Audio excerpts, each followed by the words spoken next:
Alright, so here we've got a Data East NPU that came in. So, where did I put that little note at? Sorry, give me just a second. There we are. Goodness. So, basically, game stopped booting. PIA and 5-volt lights were stuck on. They went ahead and bought a new power supply board, removed the battery holder, got new RAM, new 6802, new CN17, and then also a new filter cap for the power. And so basically what I did is this had pins that were completely bent over. So I went ahead and swapped out CN17 with the quality square pin header there. Also swapped out the sockets for both the RAM and the game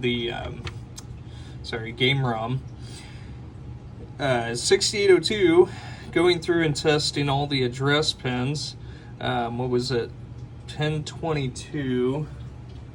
Peek over here. Pin 22 attaches to address 12. Which ties to the 74-244 here. Pin 22 was pulsing, so we had an active address line, which was, meant that we had a good 6802. However, we had nothing over here on pin 2.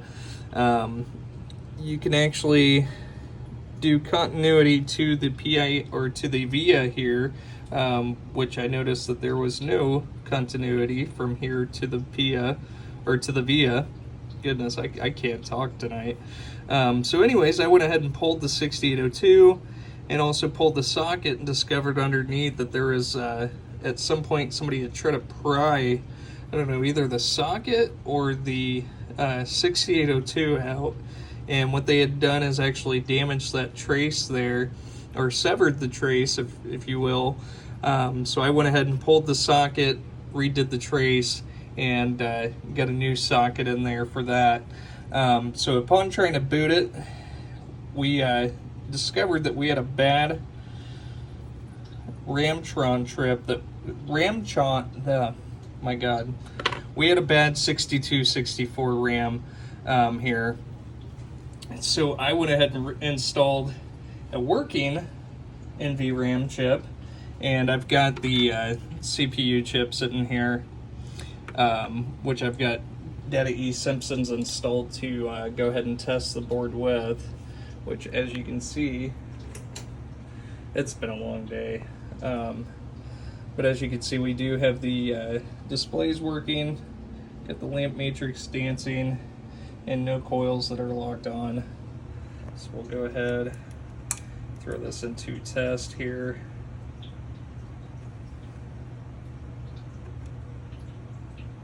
All okay. And I don't have a soundboard connected, so we'll go ahead and skip that. But we can test the displays, which are fully working here. And into switch test, so we'll just go through diagonally, testing both rows and columns. And 64 switches are reporting.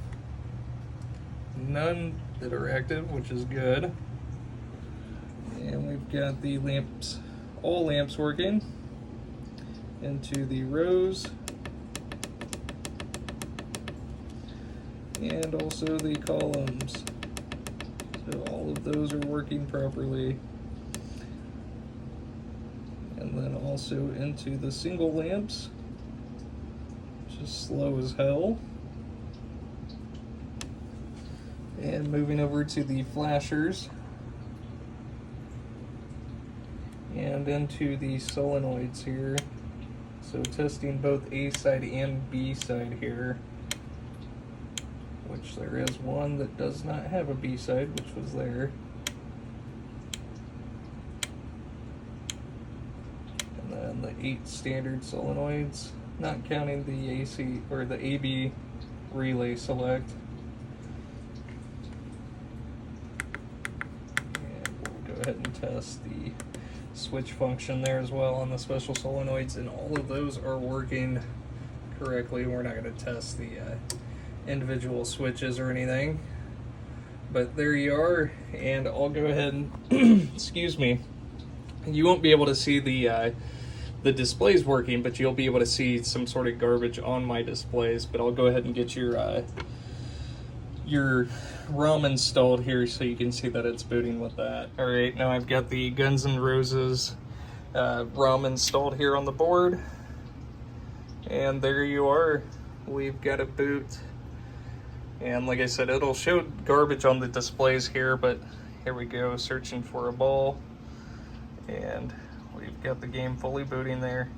Thank you so much for sending it. I appreciate it.